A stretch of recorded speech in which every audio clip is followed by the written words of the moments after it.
Well, I wanted to speak on this, man, in terms of Tory Lanez. And I know I just seen that they said his case won't be reviewed by the Supreme Court and he will have to remain in prison until 2029 unless he tries to appeal it again.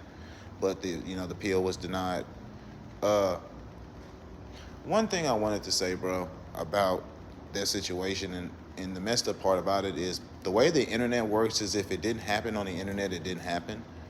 And since Jay-Z already doesn't have I guess the word I'm looking for is a presence online. He could easily just keep that and just keep fucking with Tory Lanez on the inside. And obviously, I'm speaking in the context of what Vlad said. And let me also say this with Vlad's tweet. There are better ways to say you're joking or to say it's a joke. I hate when stuff like that comes out and everybody comes out and like you have everybody saying, oh, it's clearly satire, it's clearly satire.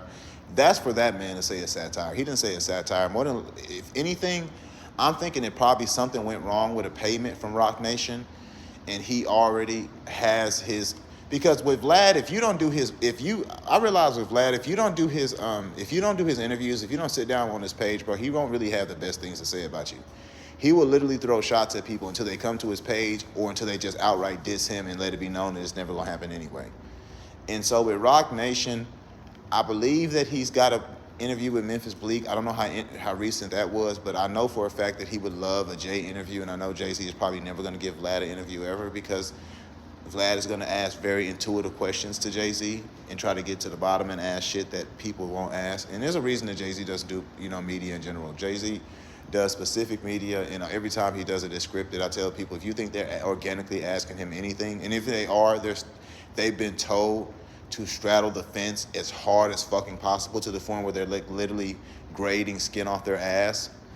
So don't ask him anything that could be even considered controversial or something that people would want to know what, like the whole purpose of the interview.